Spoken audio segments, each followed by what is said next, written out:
Good day, everyone. Today, we begin our journey into Chapter 1 Industry in the Profession under our subject Living in the IT Era. In this discussion, we will explore how the computer industry differs from the information technology industry, identify the companies in the IT landscape, and discover the wide range of professions and careers in computing. By the end of this session, we'll gain a deeper understanding of the domains, disciplines, and knowledge areas that define the IT professions and its role in the modern world. Good morning, everyone. Today, we'll talk about the overview of industry. Sa panahon ngayon, maraming industriya ang gumagamit o nakabase sa teknolohiya. The IT and computer industries help us connect with people, business, and even governments worldwide. Parang globe na umiilaw. It shows na lahat ay interconnected or we call it globalization. Example, online platforms like Lazada, Shopee, TikTok rely on IT systems to connect the sellers and the buyers across different regions or countries. First is computer industry. It's all about the companies that manufactures computers and their components. Kasama dito ang hardware makers, software publishers, at peripheral device manufacturers. Example, Lenovo produces laptops, Logitech makes peripherals like keyboards and mouses, and Adobe develops software like Photoshop. Second is information technology industry or IT industry. Ito ay mas malawak kumpara sa computer industry. It includes not like just hardwares but also software, communication services, and IT support. Example, Microsoft develops operating systems, PLDT provides services, and Accenture offers IT consulting, so hindi lang computers, pati na rin services na nagpro-provide ng solutions. Computer versus IT industry. Important reminder, minsan ginagamit interchangeably ang terms na computer and IT industry. Hindi, magkaiba sila. Hindi lahat ng gumagamit ng computer ay part ng industry. For example, a bakery using computers for sales isn't part of IT industry. Pero a company like Epson, gumagawa ng mga printers, is definitely part of it. Companies included in the IT industry can be separated into several broad categories, sometimes referred to as sector or segment, including equipment manufacturers, chip makers, software publishers, service companies, and retailers. Equipment manufacturers design and build hardware like PCs, routers, monitors, and printers. Sila yung gumagawa ng devices we use every day. Example, Lenovo laptops, Epson printers, Wi-Fi routers are all products of equipment manufacturer. Chip makers create microprocessors, RAM, and graphic cards. Sila yung utak ng computer. Software publisher, sila yung nagda-develop ng applications and nag-ooperate ng systems. Example, Intel and AMD are chip makers, while Google are software publishers. Hardware and software publishers work together para gumana ang ating devices. Service companies provide IT-related services like consulting, web design, hosting, and security. Sila yung nagbibigay ng solutions beyond hardware and software. For example, service companies include AOL and the computer consulting giant EDS or Electronic Data System. Computer retailers, or sometimes called resellers, sell products through stores, catalogs, or websites. For example, CDW and CompUSA in the US, while here in the Philippines, we have Octagon Computer, Superstore, and PC Express. So, good day everyone. I am Erlyn Pabon and I'll be discussing the economic factors.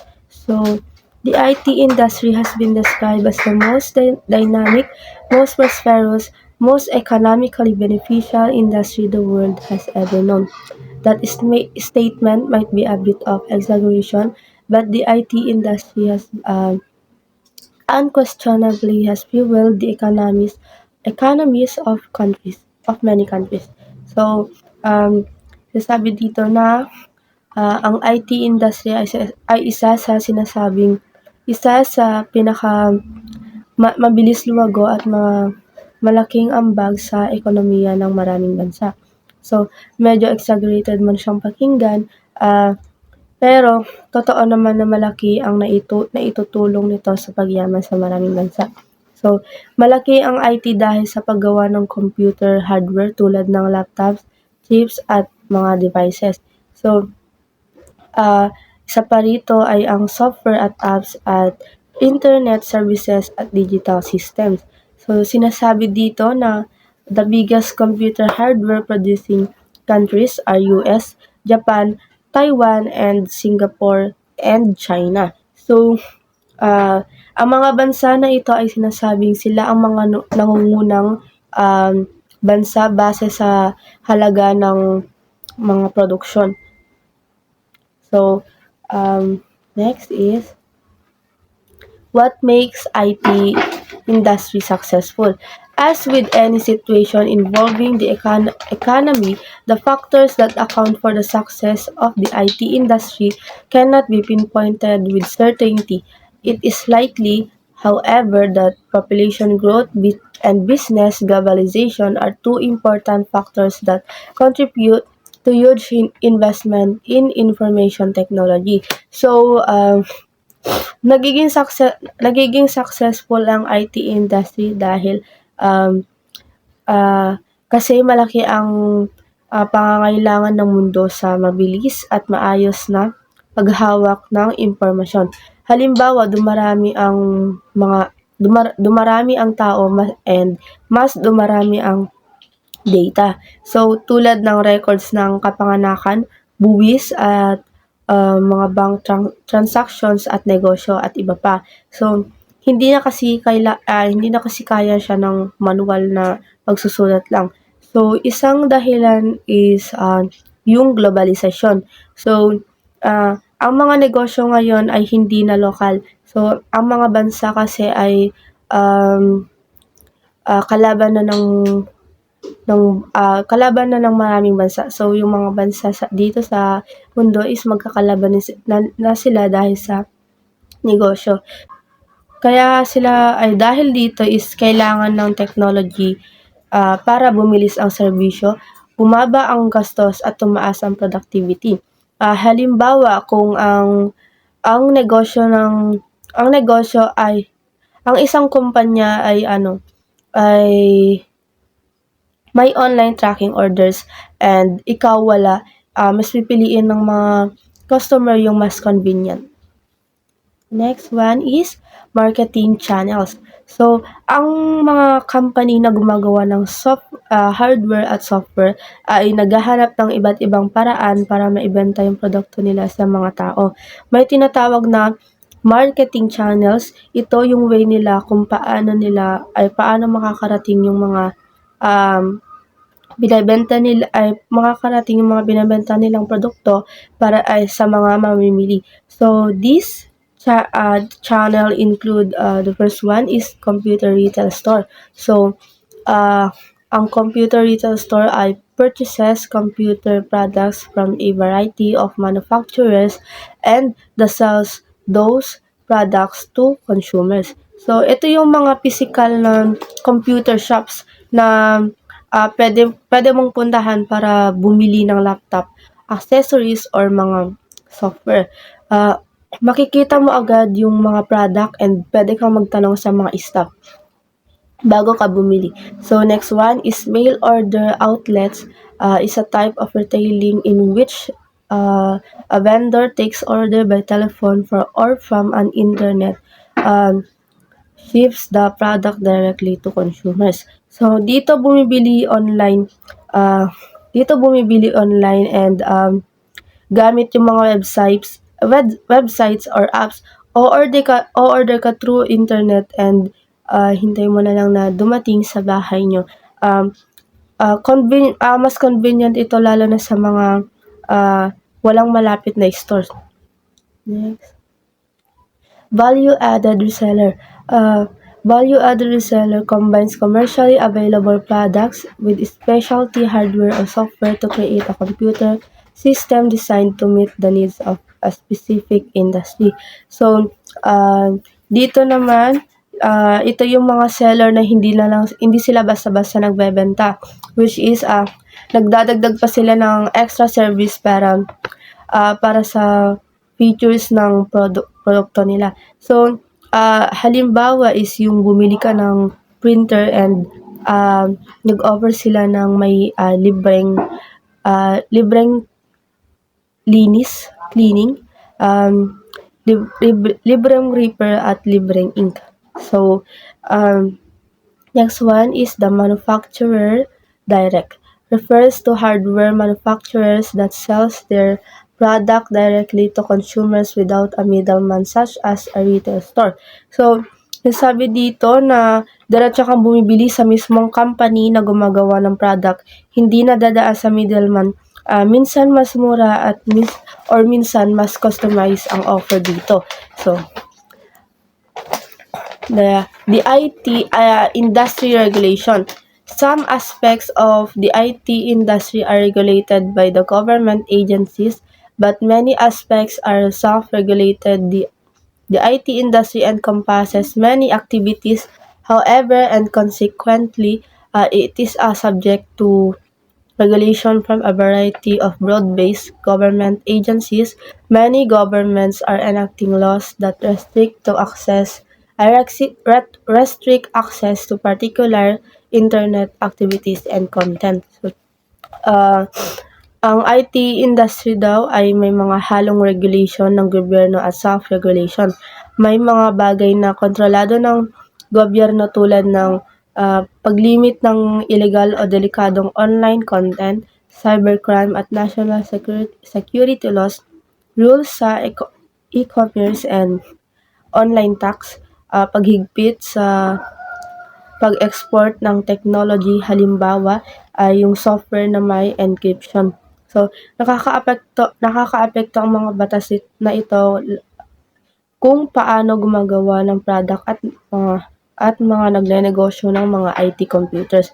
So, pero karamihan sa IT leaders ay ayaw nila ng sobrang regulation dahil baka mapigilan ang innovation. So, kaya gumawa sila ng sarili nilang standard at policies para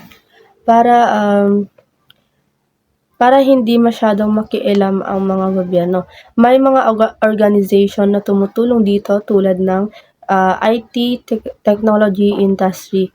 So, the IT technology industry provides a powerful lobbying group which works with lawmakers to minimize legislation that might curtail technology innovation and use. So, kumbaga sila yung kumakatawan sa technology companies at nakikipag-usap sa mga lawmakers.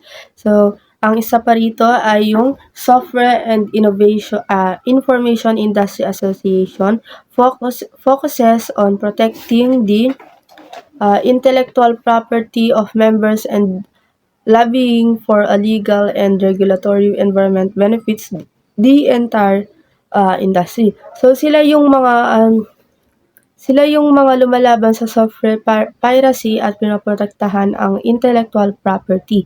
So last is organizations such as IEEE Standard Association help the IT industry standardize technology such as proper architecture and network protocols as well as programming languages and multimedia components.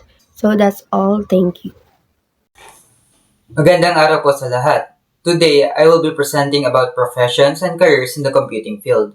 Sa panahon ngayon, halos lahat ng ginagawa natin ay may kinalaman na sa computer, mula sa online classes, social media, online shopping, hanggang sa mobile games. Pero, sino nga ba ang mga taong nasa likod ng lahat ng ito? What is a computing professional, you ask? So first, what is a computing professional? Ang computing professional ay isang tao na ang trabaho ay may kinalaman sa design, development, testing, management, at security ng computer systems. Simple lang, sila yung mga taong gumagawa ng apps like Facebook, TikTok, or Gcash. Nag-aayos sila ng computer at internet at nagpro-protect ng mga data laban sa hackers. So here are the main career areas in the computing field. Meron tayong 6 na main career areas sa computing field at isa natin sila. Una, ang management. Examples of job titles nito are the CIO or CTO, e-commerce director, network administrator, project manager. So ano nga ba ang ginagawa nila? Sila ang leaders sa tech world. Hindi sila yung mismong nagka-code palagi, pero sila ang nagplaplan ng projects, namumuno sa teams, at nagde-decide kung ano ang technology ang gagamitin. Um, Example nito ay isipin nyo na lang sa isang online shopping app like Shopee or Lazada. May project manager na nagsisiguradong on time ang updates, maayos ang trabaho ng programmers at walang sablay ang system bago i-launch. Pangalawa naman ang system development and programming. Job titles nito including the software developer, computer scientist, game designer or programmer, and database analysis. Function nila ay sila yung gumagawa ng software as systems. Easy examples ito yung gumagawa ng mobile games like Mobile Legends or Valorant. They are the game programmers. Yung nag-design naman ng Gcash app, responsible yan yung software developers. Sila yung tipong nagko-code, nag-i-improve ng apps, at nag-fix ng bugs kapag may error. The third naman is the technical services. Job titles include the computer technician, database administrator, graphic designer, and the web designer. Function nila ay yung sila ang mga nag-aayos na at sumusuporta sa technology. Examples nito ay kapag nasira ang computer sa school lab, tatawagin natin ay ang computer technician. Kapag may website ang school, ang responsible naman dyan ay ang web designer or the administrator. Kapag may poster o PubMat, responsible naman nating tawagin dyan ay ang graphic designer. Sila yung mga taong sasabing, bahala na ako dyan pagdating sa mga tech problem. Pang-apat naman ay the operations. Job titles include the computer operator, data communication analyst, VoIP specialist. Function nila is sila ang mga nag-ooperate o nagmo-monitor ng systems and network. Examples nito ay sa isang call center, may taong nagbabantay kung okay ang computers, maayos ang internet, at walang interruption sa calls. Kapag bumagal ang network, sila ang mga kumikilos. Next naman is training. Examples of job titles nito include the IT, the IS, and the CS instructors, the corporate trainers, the help desk specialists. Function nila ay sila ang nagtuturo at tumutulong sa users, sa mga new users. Example, yung ating IT teacher sa school. Yung help desk na tinatawagan natin kapag halimbawa, Ma'am, sir, hindi pa gumagana yung computer ko. Sila ang bridge between technology and people. And last but not least is the security. Job titles includes the CSO or the Chief Security Officers, the Security Administrator. Function nila, sila ang nagpro-protect ng data at information. Examples nito are pag may hacker na gustong mang-hack ng Facebook or account natin, or pag may mga data breaches sa isang company, sila ang responsible para ma-protect yung mga information. Sila ang gumagawa ng mga password rules, security systems, at policies para safe ang information. Parang digital guards ng isang organization. So, good day everyone. I'll be discussing about the computing domains. So, um, the first computing domain is computer theory.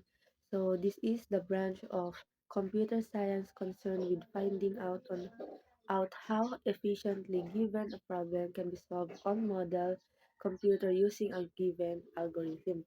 So, dito sinasabi na Ang computer theory ay part ng isang computer science na nag-aaral kung paano ma-solve ang problema gamit ang algorithm at kung paano ka-efficient ito sa computer. So, there are three main focuses. The first one is computability theory.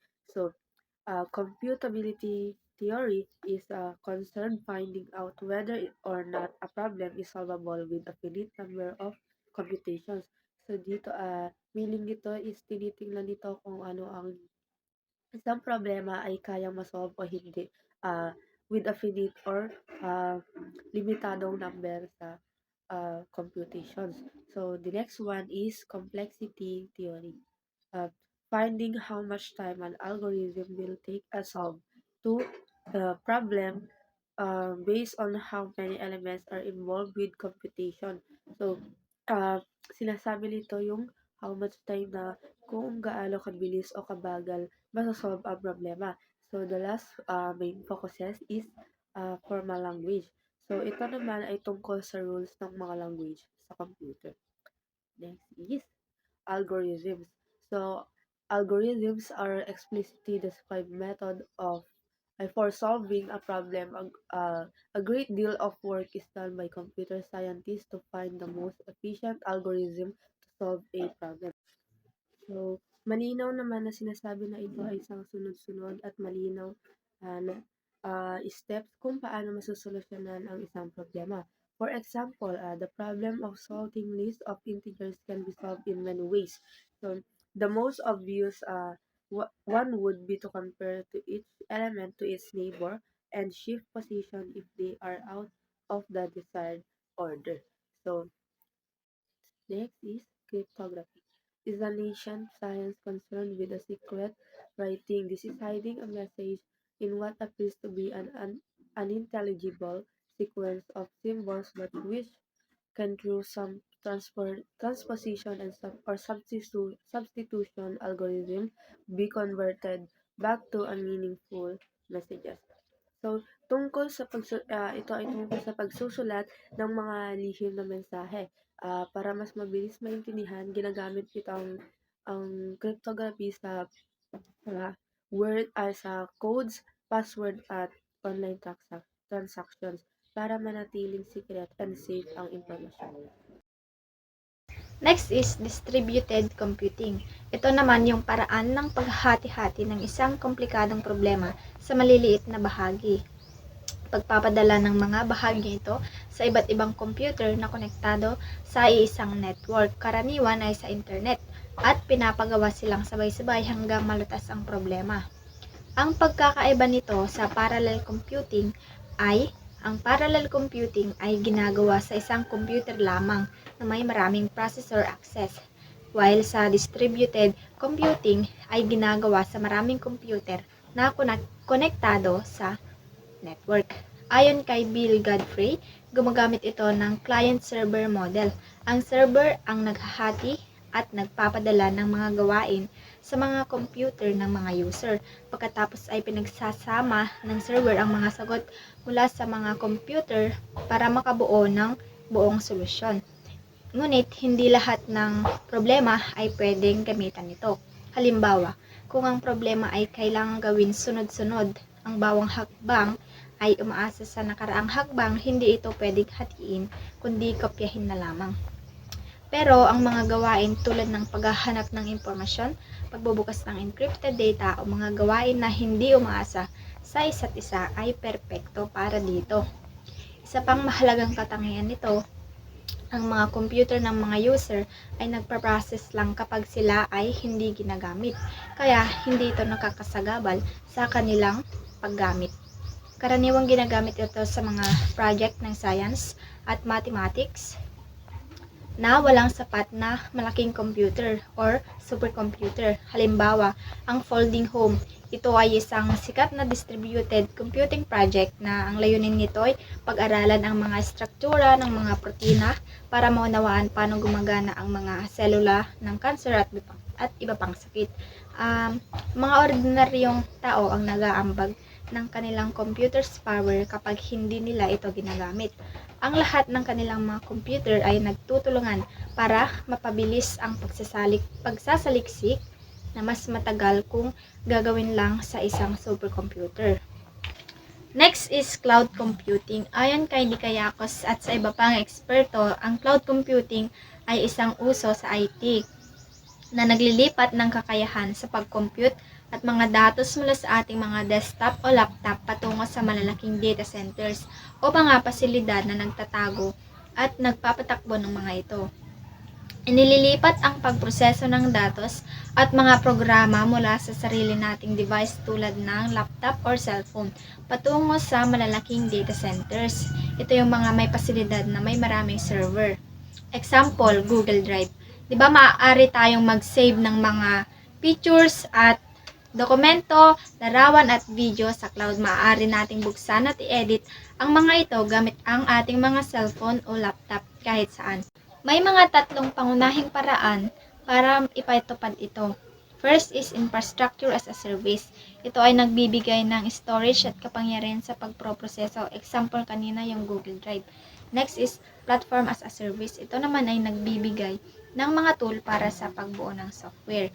Example, Google App Engine. Nagpapahintulot ito sa mga developer na bumubuo ng scalable na mga application. Next is Microsoft Azure App. Ito ay para sa pagbuo ng web at mga mobile apps. Next is software as a services. Ito naman ay yung nagbibigay ng buong application sa mga gumagamit. Example, Google, Gmail, at Docs para sa mga email at pag-i-edit ng mga dokumento.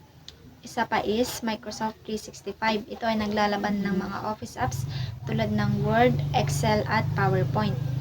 Last is Zoom para sa virtual meetings at webinars. Ngunit meron itong pagkakaiba sa cloud computing dahil dati kailangan na nasa parehong network lang ang mga terminal para makakuha ng serbisyo. Ngayon naman, anumang device na may connection sa internet ay pwede nang ma-access ng mga serbisyo mula sa malalayong server. Next is computational learning. Ang computational learning o mas kilala bilang machine learning ay isang sangay ng artificial intelligence. Ito ay tumutukoy sa mga paraan at pamamaraan na nagpapahintulot sa mga computer na matuto nang hindi direktang ipinoprogram ang mga particular na gawain. Ang pag-aaral dito ay naghulugang ang kakayahang ng mga programa na umangkop at baguhin ang kanilang paraan ng pagtatrabaho batay sa mga datos na ibinibigay bilang input. Dito, there are several machine learning strategies. First is supervised learning. Dito, binibigyan ng computer ng mga parehas na input at tamang output. Pagkatapos, itong maipakita ng maraming beses, inaasahan na mauunawaan na nito ang ugnayan at makakagawa ng tamang output kahit sa mga bagong hindi pa nakikita na input. Next is unsupervised learning. Dito, binibigyan lamang ang computer ng input at walang tamang output. At inaasahang makita nito ang mga pattern o structure sa mga datos kapag ipakinabang ito kapag hindi alam ng gumagamit ang inaasahang resulta. Next is semi-supervised learning. Dito, pinagsama ang mga paraan ng supervised at unsupervised learning. Next is reinforcement learning. Dito, nakatuon ito sa kung paano kumikilos ang isang intelligent agent sa isang kapaligiran para makakuha ng pinakamataas na gantimpala. Hindi ito tumatanggap ng mga input kundi umaangkop na lamang sa kapaligiran. Sikat ito para sa AI ng mga video game. Next is computer vision. Ang computer vision ay isang larangan ng agham sa computer na nagsisikap na intindihin at bigyang kahulugan ang mga larawan o video, parang mata at pag-iisip ng computer. Sinusuro nito ang mga larawan para makilala ang mga bagay, kilos ng katawan o galaw at gamitin ito para gumawa ng desisyon. Dahil mahirap gawin ito gamit ang karaniwang paraan, kadalasan itong gumagamit ng mga artificial intelligence. Example dito is yung face unlock sa cellphone.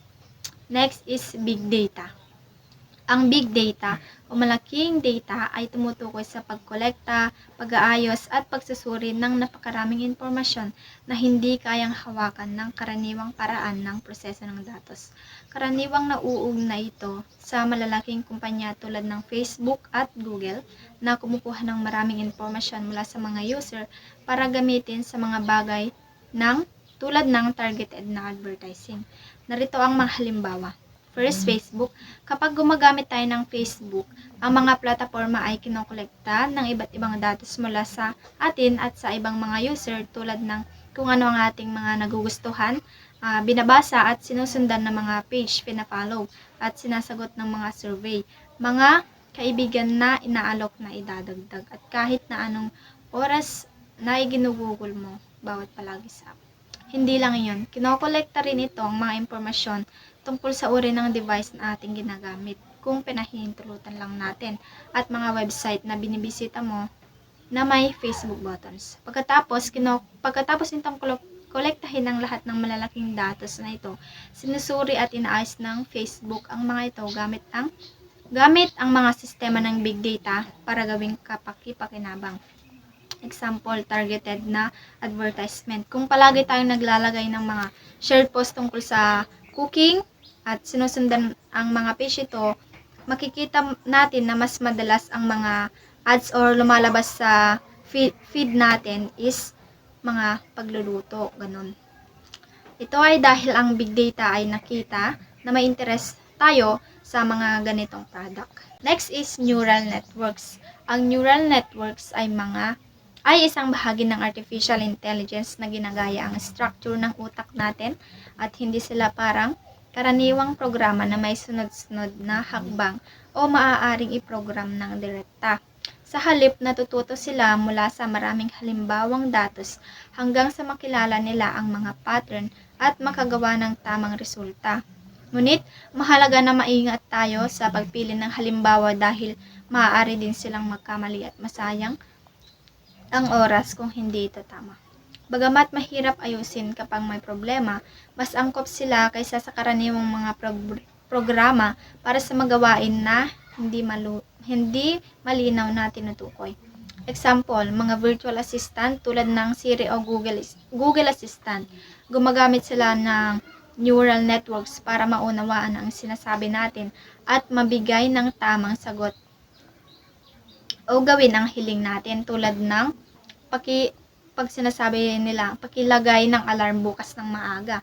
Dito, natututo sila mula sa mga milyon-milyong gumagamit nito para mas maintindihan ang iba't ibang tono at pagbigkas ng salita. Last is tractable problems and intractable. Ang tractable problems ay ito yung mga problema na madaling malutas, gawain na maaaring malutas ng programa para sa makatwirang oras kahit na dumami ang datos o sukat ng problema. Dito tinatawag itong polynomial time. Samantalang ang intractable problem or problema na mas mahirap na ma-solve ay mga gawain na kailangan ng sobrang tagal na oras para malutas kapag lumaki ang sukat nito. Kadalasan ay gumagamit ng exponential time, kaya't hindi practical gamitin para sa malalaking datos. Mayroon din namang P versus NP problem na kilalang tanong sa computer science. Ang P ay ang problema na malulutas sa makatwirang oras, which is yung madali lang. Habang ang NP ay mga problema na mahirap malutas pero madaling suriin kung may tamang sagot. Hindi pa napapatunayan kung lahat ng NP problem ay pwede rin gawing P problem. Example, sa tractable problems. Kung naghahanap tayo ng isang salita sa dictionary, ay pwede natin siyang mahanap. Kung example, sa letter E lang tayo, gamit ang tamang paraan, mahanap natin agad ang salita kahit na maraming pahina ang diksyonaryo. Pero maaari din itong maging intractable kung may mga pagbabago o kondisyon na gagawing sobrang komplikado ang gawain. Example, ang salita na hinahanap natin ay hindi tiyak. Halimbawa, Padamit lang. Let. Jay. Hindi pinaka-first.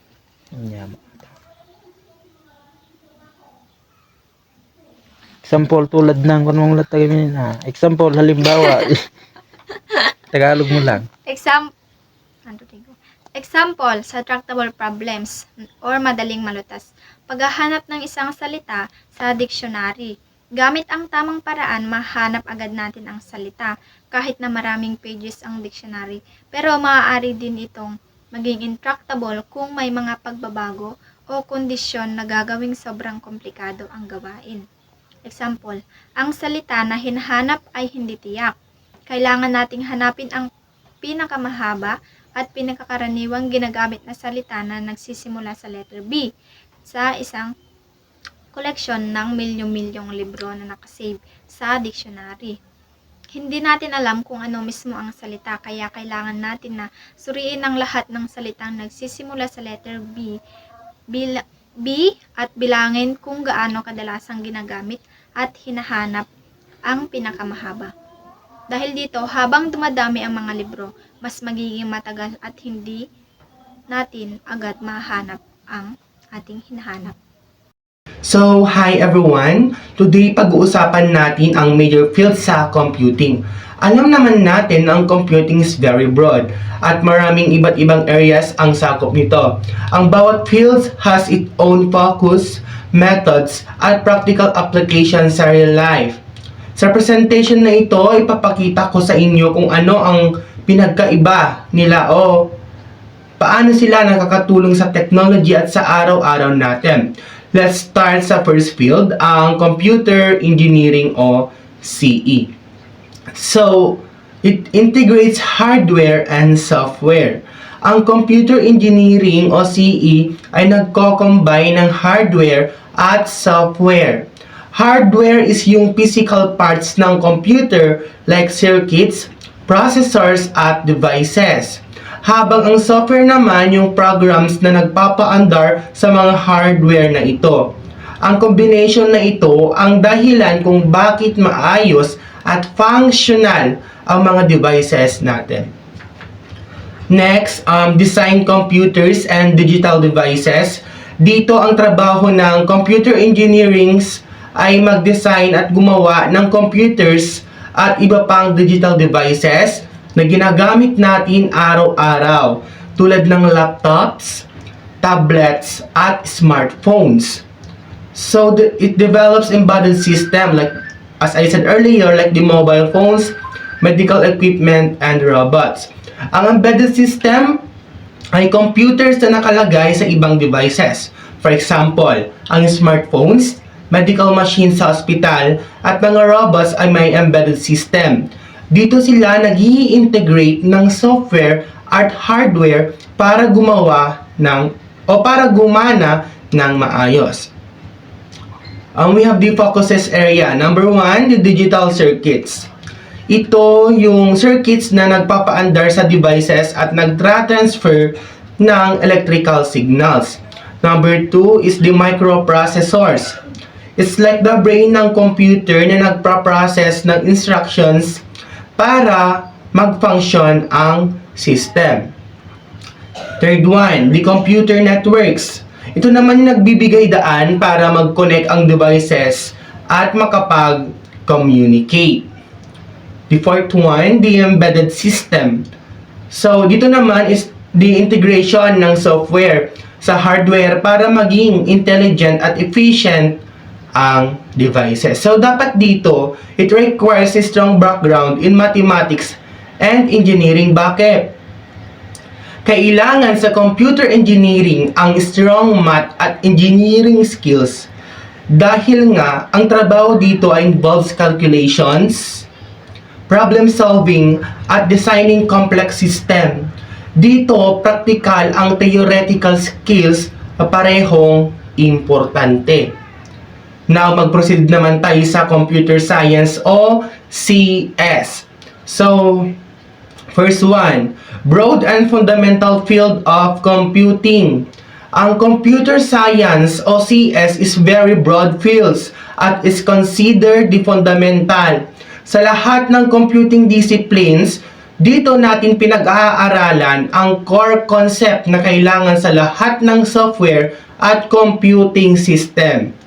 It focuses on theory, algorithms, and programming. So, ang computer science focuses on programming, algorithms, at computer theory. Ibig sabihin, mas pinag-aaralan kung paano lumikha ng software, paano mag-process ng data efficiently, at paano mag-solve ng complex problems. We have the areas of study. Number 1 is the algorithms. So dito, step-by-step method para masolusyonan ang problems efficiently. Parang recipe na sunod-sunod ang step, hindi naman pwedeng lagpasan mo yung isang step. Next, databases. Paano mag-store, manage at mag-retrieve ng large data sets. Halimbawa, online shops o schools need databases para sa information ng user. Next tayo sa artificial intelligence o AI. Alam naman natin na ginagamit ito ngayon ng maraming tao. So dito naman ay paglikha ng system na kayang matuto at gumawa ng desisyon tulad ng chatbots o self-driving cars. Next, networking. Dito naman kung paano nagko-communicate ang computer sa isa't isa sa isang network. Next, cybersecurity. Dito naman proteksyon ng system at data laban sa cyber attacks at unauthorized access. Now, meron naman tayo dito yung mga career paths. First one, we have the software developer. Dito naman yung gumagawa ng apps at programs na ginagamit natin. Next one, researcher. Ito yung pag-aaral ng bagong technologies at algorithm. Next, the system designer. Sila yung mga nagde-design ng system architecture para mas efficient ang computing solutions. And we have the IT planner, yung mga nagpaplano kung paano gamitin ang IT para sa business o projects. Next naman tayo, let's proceed sa information system o IS. First one, combines computing and business. Ang information system ay a bridge between computing at business.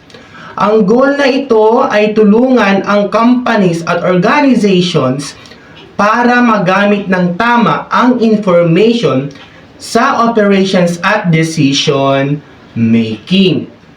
So, mas critical dito.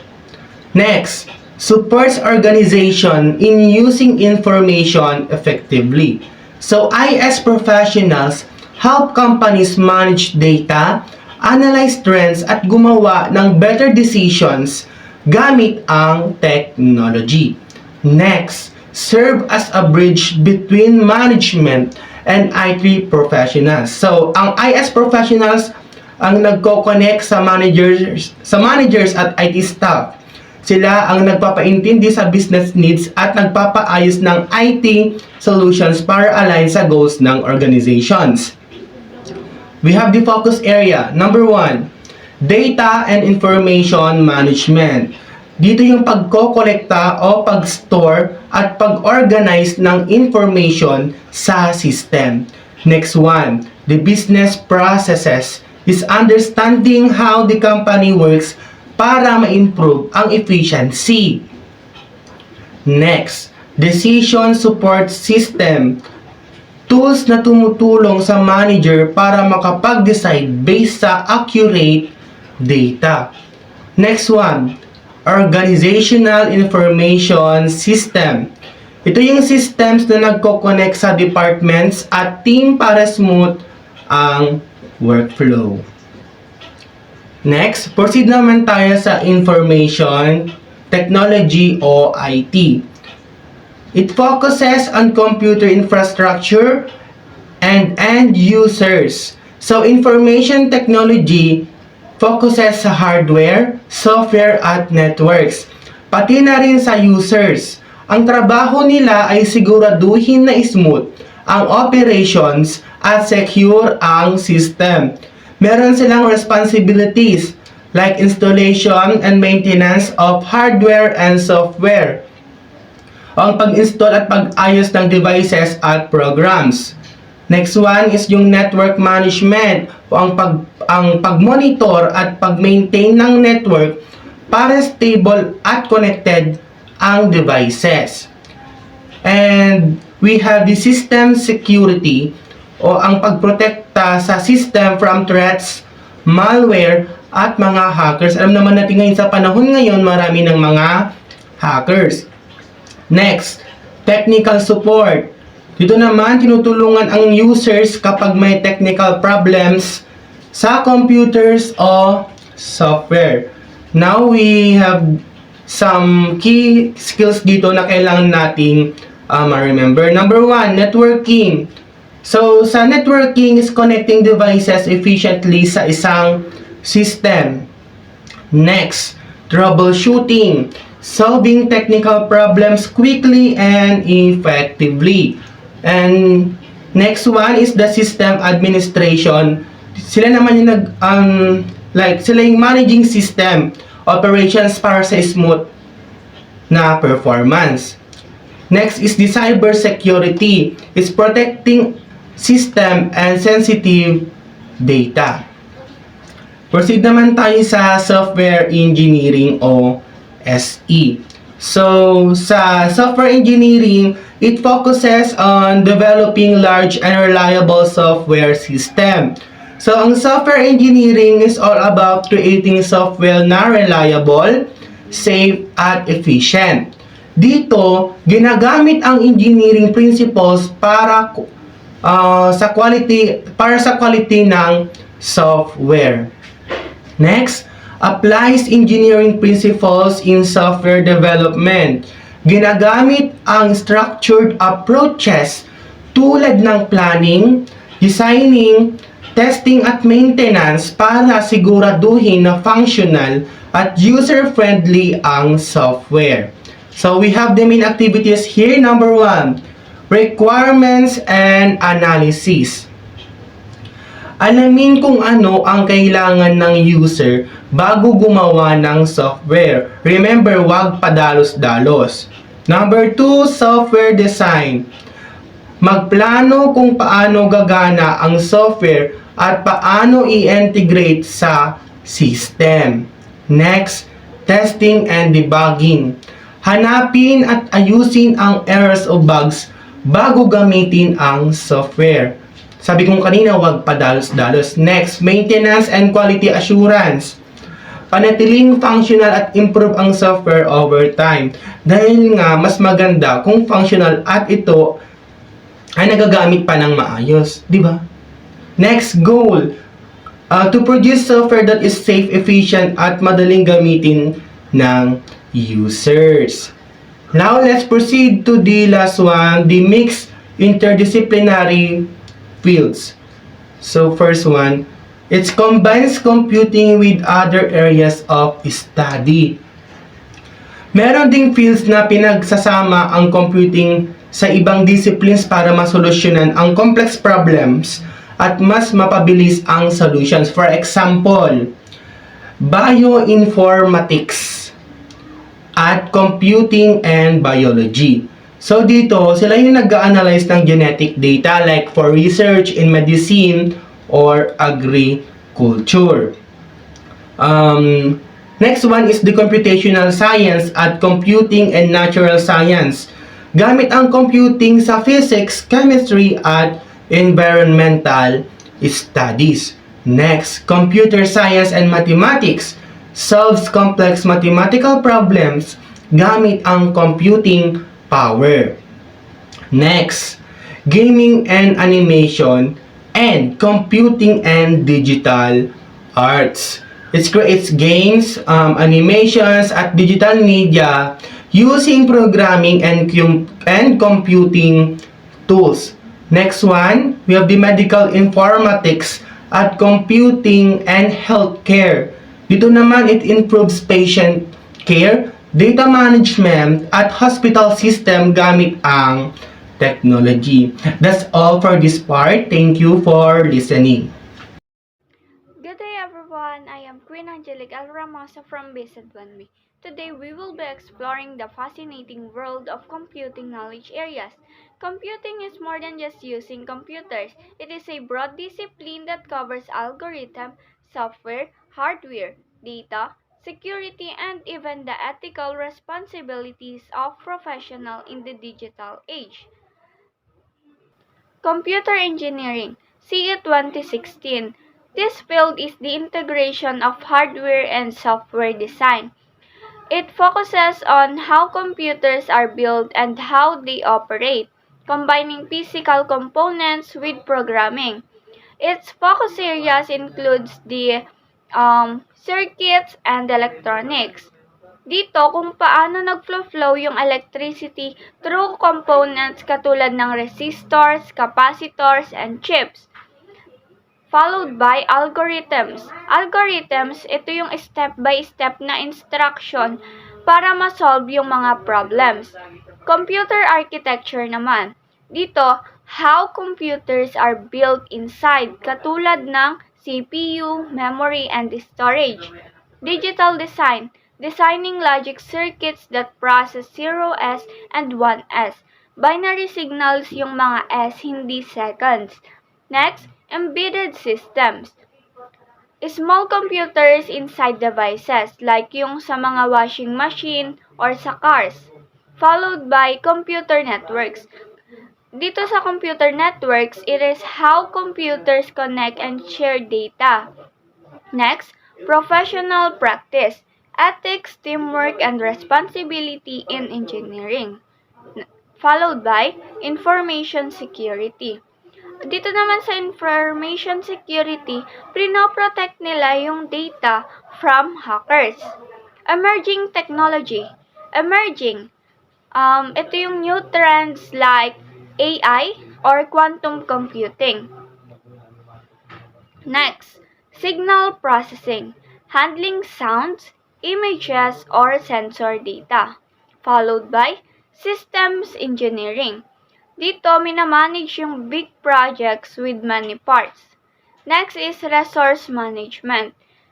Using computer power and memory efficiency. And last, software design. Dito naman pinaplan kung paano yung dapat nagwo-work yung mga programs. And that's the 14 areas of computer engineering. Next, let's proceed sa computer science naman. So, computer science or CS 2013. It is the broad study of computing theory, programming, and application. In-emphasize dito yung foundation of computation and software. Areas include like information and security. Dito kinakip na yung mga information is safe and reliable. Next, networking and communication.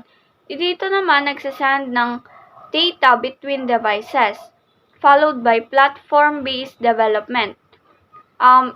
Here, in platform-based development, building apps for a specific system katulad ng Android. Parallel and distributive computing. Many computers working together at once. Next is software development fundamentals. Dito yung mga basic of writing and yung mga testing code. System fundamentals. Dito kung paano nag-ooperate yung mga system and hardware interact. Software engineering, SE 2014. This discipline applies engineering principle to software development. It ensures that the software is reliable, efficient, and meets user needs. Nagpo-focus ito sa computing essentials, yung core computer knowledge, and math and engineering fundamentals, yung mga needed sa math and science for software. Next is professional practice, ethics, teamwork, and projects. Yung modeling and analysis naman, ito yung mga diagrams and plans bago mag-coding. Next, requirement analysis. Dito, finifigure natin kung ano yung need ng users. Software design, structuring the program. Verification and validation. Dito chine-check na if yung software is gumagana correctly. Next, software process. Steps in building software. Software quality naman, minimake sure na yung software is reliable and efficient. And last, security. Dito prino-protect yung software from threats. Next naman is the information technology, IT 2008. Dito naman sa area na to, nagfo-focus siya sa IT infrastructure and integration sa mga organization.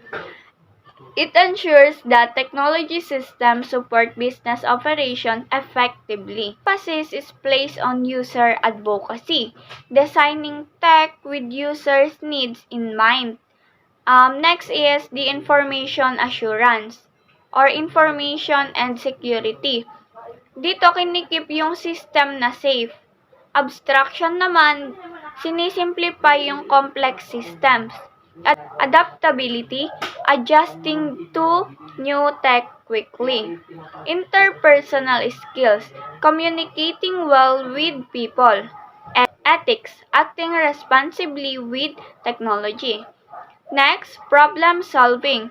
Dito pinifix yung mga issues across systems. And professional responsibility. Ito yung accountability in IT work. And next, Information System IS 2010. This field combines computing, business, and management. Dito naman nagfo-focus siya sa pag-improve or improving organizational processes through technology. The first one is the process improvement, making business operations better. And tech innovation naman is using new tech for advantage. Information requirements, knowing what data is needed. Enterprise architecture naman, dito dinedesign yung IT system for organization. Solution evaluation, choosing the best tech option. Data infrastructure security, dito naman pinoprotect ng company yung mga information. IT risk management, hinahandling yung mga possible tech na problems. In conclusion, the computing knowledge areas give us a clear picture of how broad and interconnected the field of computing really is. From computer engineering, which integrates hardware and software design, to computer science, which focuses on theory and programming, to software engineering, which applies engineering principles to software development.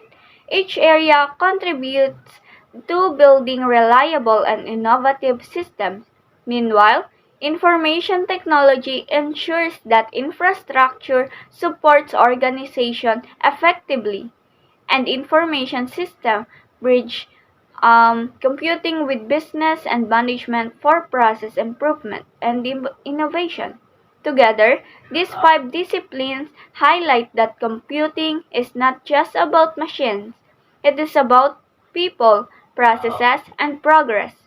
As future educators and professionals, understanding these areas equips us to adopt, innovative, and lead responsibly in the digital age.